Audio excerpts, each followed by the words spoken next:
As we come together here in the Capitol, American people, among American people are many millions of children who are food insecure, many families who are concerned about being evicted, tens of millions of people who are on unemployment insurance.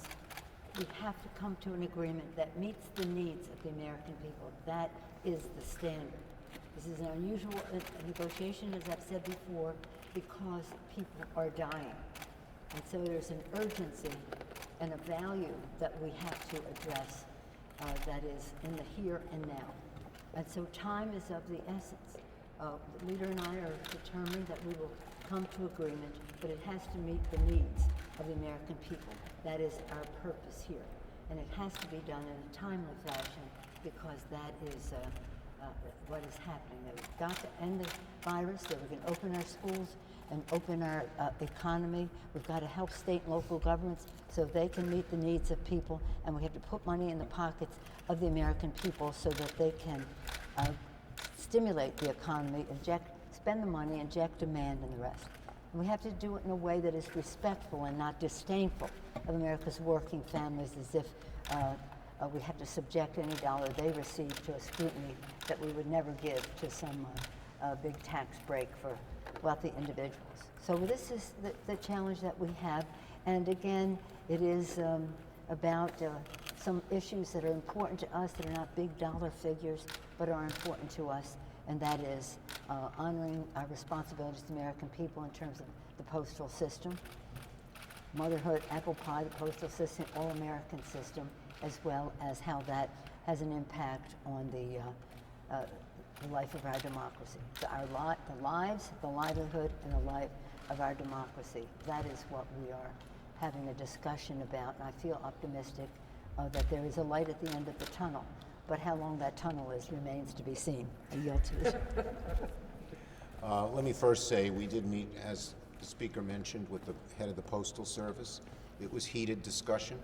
We told him that elections are sacred and to do cutbacks at a time when the ballots, all ballots, have to be counted. You can't say, oh, we'll get 94% of them, is insufficient. We are demanding that the regulations they put in place, which cut employment and cut overtime, be rescinded, particularly because of COVID and because of the elections. We need those to vote, and we will advocate strongly for money so that they can hire all the people necessary, both overtime and new people, to make sure that every single ballot is counted. And that is a sine qua non for us. And we told that to the postmaster. He had some answers. I don't think we found them adequate, but we are going to push for both the money and rescinding those rules that would get in the way of all the ballots being counted. As for the main issue, the speaker hit it. This is a huge crisis. Our caucuses will only support a bill that meets that crisis.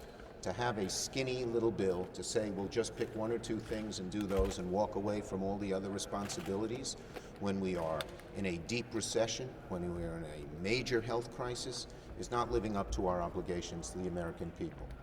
And so we're going to keep sitting and working, as the speaker said. And we are not walking away.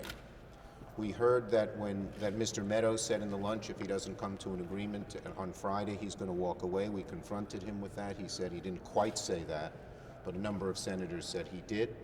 We will stay here as long as it takes to get an agreement. And we urge Mr. Meadows to sit down and continue to work with us to do it as long as it takes. There are wide differences in certain areas, particularly in terms of the areas in terms of the high dollar areas, in terms of the amounts that are needed. But we will sit and work until we meet the needs of the American people and get this job done. What was inadequate about what the Postmaster General told you?